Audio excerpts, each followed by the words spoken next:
Today on the Perception in Action podcast, a look at some recent research on implicit learning. Is it really a better way to learn perceptual motor skills? Does it give an athlete more cognitive resources to devote to strategy and decision making? Does it lead to better pressure proofing of performance? So it's time for a call to action.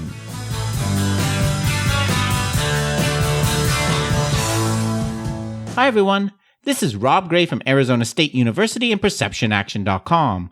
Welcome to the Perception in Action podcast, where I discuss how psychological research can be applied to improving performance, accelerating skill acquisition, and designing technologies. In today's episode, I want to look at a few new interesting studies investigating implicit learning, a topic I first covered on the podcast way back in episode 16. What does this recent research have to say about the effectiveness of implicit learning relative to explicit learning? But before diving into all of that, I wanted to mention one other thing. I'm not sure why this would be the case, but if you want to listen to more of me talk, I recently appeared as a guest on two other podcasts. First, on the Saturday to Sunday football podcast, talking about movement variability and affordances as applied to football. It was part of a skill acquisition series with a few other names you might recognize. Second, I was a guest on Patrick Jones' baseball podcasts, talking about practice design and skill acquisition in baseball. Links to both of these can be found in the show notes. But now on to today's topic. As a refresher, explicit learning involves first developing declarative knowledge about a skill, typically as a result of explicit instructions from a coach. This knowledge is in the form of explicit steps about how to execute the skill. For example, where to position one's feet and how to hold the club when putting. Improvement in performance on the skill comes through two different means. First, hypothesis testing. When practicing, the athlete generates and tests hypotheses about the relationship between their body movements and performance outcomes. If I want the ball to go left, I need to hold my hands like this. By making errors, that didn't work, the hypothesis is rejected or accepted and refined and retested. Second, through repetition, the declarative knowledge is converted into proceduralized knowledge, which allows the skill to run automatically without the need for attention or working memory. Implicit learning, on the other hand, essentially involves skipping the declarative knowledge hypothesis testing stage and going right into developing proceduralized knowledge. The athlete is given very little verbal instruction about how to perform the skill, so acquires very little explicit declarative knowledge about the steps involved. Instead, they learn by doing it, developing action outcome contingencies through exploration, rather than consciously testing hypotheses about how to perform the skill.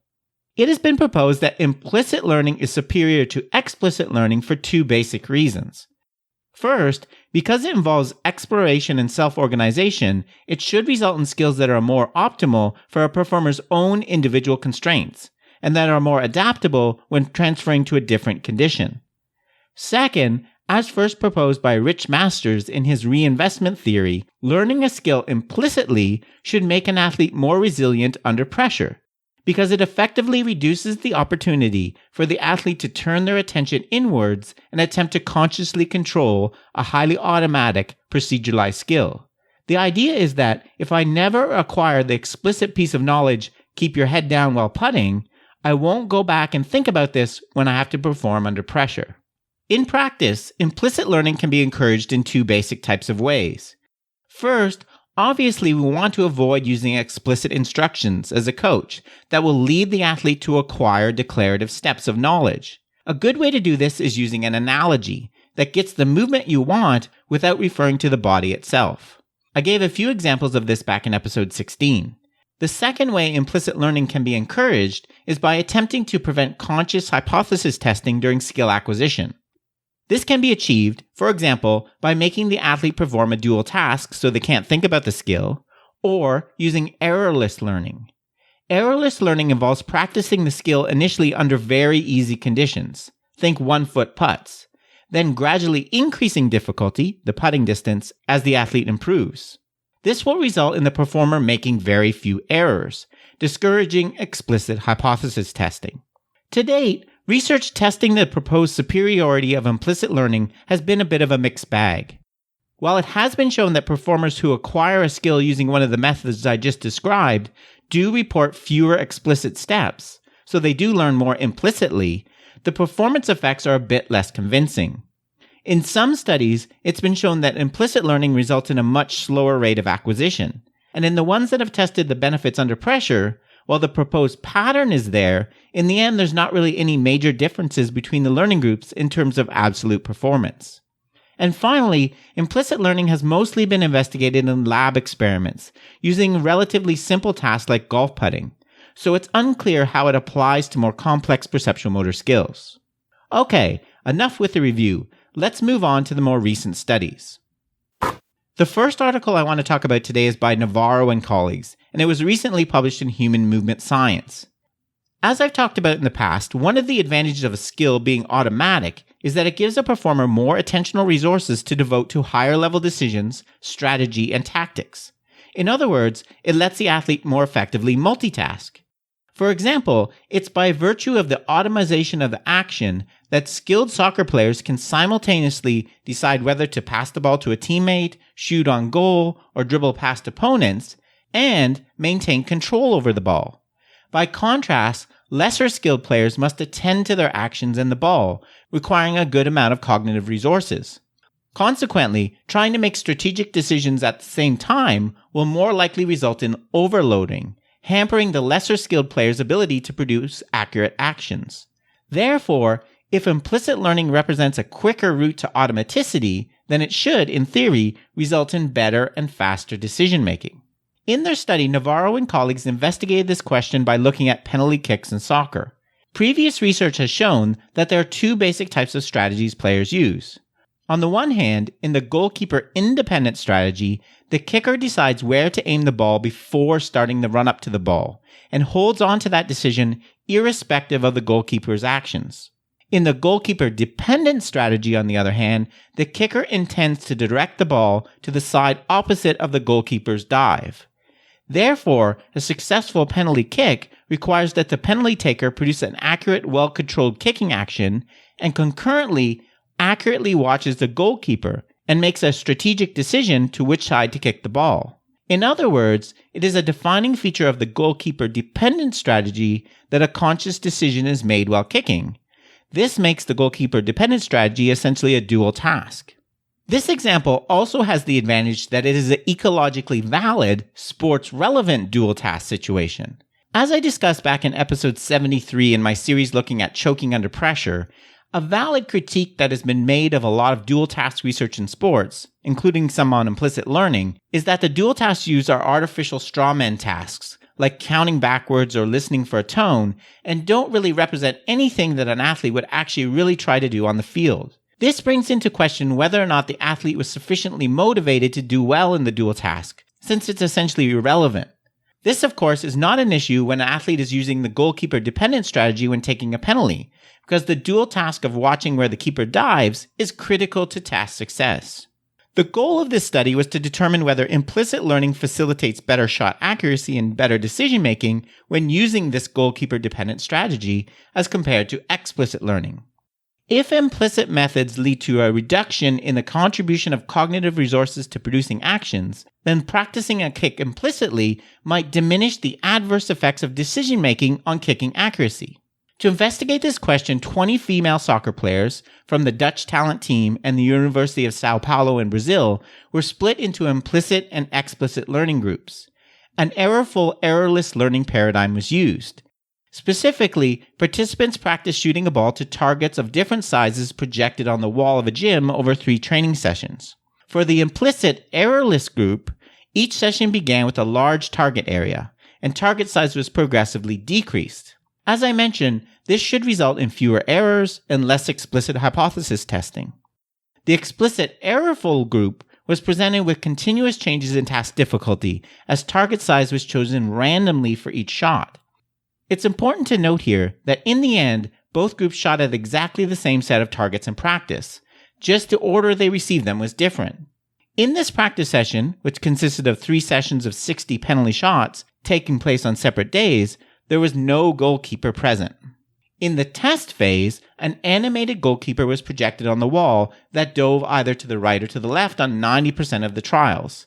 In the remaining 10%, the goalkeeper stood stationary and did not move. At the start of each trial, the goalkeeper stood stationary at the center of the goal line. During the participants' run-up to the ball, the experimenter started the goalkeeper's dive by triggering the animation via a keyboard press. In the test phase, participants took 60 penalty kicks on the projected target circle, which was 0.22 meters in diameter, that were now projected together with the animated goalkeeper. The study was initially designed to include a pressure phase too, but it was found that the manipulation did not result in a significant change in anxiety in the players, so it was not analyzed. Another complication with this study was that there was no formal pre-test. Instead, the authors looked at the first 6 shots taken on the largest target for each group in the practice phase, and did find no significant difference in accuracy, which suggests they are comparable in terms of skill level. Okay, got all that? What was found? The only variable that turned out to be significantly different between the groups was shot accuracy. In the test phase, the implicit learning group produced shots that were significantly closer to the center of the target, by about 20 centimeters on average, than for the explicit learning group. There was no significant difference in decision-making accuracy. The percentage of kicks made to the opposite side of the goalkeeper's dive was about 75% on average for both groups. So, in sum, these results do provide some support for the proposed benefits of implicit learning. When the players in the study learned implicitly, via an errorless learning paradigm, the high rate of accurate decisions had less of a cost on the accuracy of shot execution as compared to the group that learned explicitly.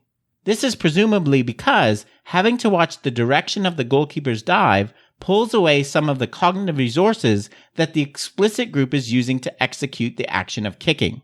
There are, however, several limitations with this study. Along with the aforementioned lack of a pretest, the number of participants is pretty small, the study mixed players from 2 completely different countries and leagues, so the comparability in terms of initial skill level is questionable, and most importantly, this study did not include any assessment of whether or not the skill was actually learned more implicitly. For example, the authors did not ask the players to attempt to verbalize the steps involved. Therefore, the net result is another study that adds to the murky waters of implicit learning research. Although I applaud the authors for using an ecologically valid, sports-realistic dual-task situation, it seems to come at the cost of some good experimental control. The second study I want to look at today is one by Bellomo, Cook, and Hardy, currently in press with the Journal of Sport and Exercise Psychology. To understand this one, we need to bring in another concept that is related to implicit learning: chunking and de-chunking of actions. Acquiring a new motor skill, in the traditional explicit way, essentially involves taking sequences of elementary movements. For example, gripping the shaft, initiating the backswing, rotating the hips, transferring the weight to one foot to the other in golf, and progressively organizing these more efficiently in memory by creating a single technique, a swing. This process is commonly referred to as chunking and has been shown to occur for almost every skill we perform. Master's reinvestment theory proposes that one of the main causes of choking under pressure is de-chunking. That is, pressure causes the athlete to reinvest in the verbal, explicit rules that supported performance during the early stages of skill acquisition. These rules, of course, refer to the elementary components of the action rather than the technique as a whole, so they require breaking apart the chunk. A core prediction of reinvestment theory is that learning in an implicit fashion should reduce the possibility of de-chunking under pressure, since implicit learners, compared to their explicit counterparts, have fewer conscious rules to invest. Another way to think of this is they are less aware of the components that go into the chunk, so cannot as easily break it apart. In addition to behavioral manifestations such as chunking and possibly de-chunking, these processes can also be manifested in changes in EEG high alpha activity, around the 10 to 12 Hz range. Increased high alpha brain activity is viewed as an index of active inhibition of non-essential neural processes. So when we see increased high alpha power over the verbal analytic areas of the brain, in the left temporal lobe, it indicates less conscious processing is involved in the execution of a motor skill. Although this idea of chunking and de-chunking during skill acquisition and execution has been around for a while, it's a difficult one to test for most real-world sports skills because the elementary movements that make up the skill, that is, the parts of the chunk, are not always that easy to clearly define and isolate. For this reason, Bellomo and colleagues used a basic key pressing task in their study. Chunking and dechunking can be easily measured in this paradigm by looking at the time between subsequent key presses. A reduction in this time suggests that a key sequence is being chunked as a pattern, rather than being executed key by key. The goal of the experiment was to compare chunking, conscious processing, and EEG activity for implicit and explicit learning groups during acquisition and in a high-pressure condition. It was predicted that for the explicit group, there would be a high amount of conscious processing that was reduced with practice, while conscious processing would remain low throughout practice for the implicit learning group. It was further predicted that choking under pressure would be more likely in participants who underwent explicit rather than implicit training, since this latter mode of practice should theoretically be protective against reinvestment of verbal analytic conscious processing under pressure. 56 participants were evenly split into implicit and explicit learning groups. Both groups were required to learn a sequence of 20 key presses performed on a 4x4 keypad. The explicit learning group practiced by being shown pairs of keys in a sequence that were lit up, while the implicit learning group practiced by learning one key in the sequence at a time. Previous research has shown that learning by the two-key method results in more errors and more associated hypothesis testing. See the paper if you want more details on this method. The acquisition phase consisted of 4 blocks of practice, after which participants performed in a high-pressure phase, which involved evaluated pressure. They were told they were being filmed for a class demonstration. What was found? Let's look at each of the dependent variables in turn. For movement errors, that is pressing the wrong key, results were as expected. The explicit group initially made more errors with a gradual reduction with practice, while the error rate was low and constant for the implicit group. Importantly, however, the predicted difference in susceptibility to choking was not found, as the error rates were not significantly different for the two groups in the pressure phase. Conscious processing was assessed using the conscious motor processing subscale of Master's movement-specific reinvestment scale. This involves making ratings on a Likert scale for statements like, "I was aware the way my body was working." Again, as predicted, conscious processing was higher for the explicit learning group, but decreased with practice. Importantly, it increased again in the pressure phase. No such changes occurred for the implicit learning group. Chunking was assessed by looking at the time between key presses. This analysis revealed that both groups showed chunking during the acquisition phase of the key pressing task with slightly different patterns. The implicit group showed a roughly linear trend, while the explicit group showed more of a quadratic one. Finally, analysis of the EEG revealed that only the explicit group showed a significant change in the high alpha power over the verbal analytic areas of the brain. So in sum, this study provides a mixed bag of support for the predictions of implicit learning theory and the reinvestment hypothesis. The questionnaire measure of conscious processing supports the predictive pattern. For example, self-reported conscious processing did increase under pressure for the explicit but not the implicit learning group. However, the EEG measures did not show the predicted pattern. For example, it was the explicit group that showed reduced high alpha power during acquisition, not the implicit group as expected. Similar to the first study I talked about today, the pressure manipulation did not seem to be effective, with no clear choking effects for either group, making it hard to interpret the differences between implicit and explicit learning under pressure and test the predictions of reinvestment theory. Finally, chunking was observed for both learning groups, but contrary to predictions, it was explicit learning that resulted in faster chunking. The final study I wanted to mention was one by Ewalds and colleagues published in Frontiers in Psychology in December 2017. This one is a bit different because instead of looking at implicit and explicit learning, it examined the role of implicit versus explicit knowledge in learning. Specifically, does it aid learning when you explicitly inform a performer about regularities in their environment? Or is it better for them to pick this up implicitly? To test this, the authors used a manual tracking task in which the middle segment of the track was repeated.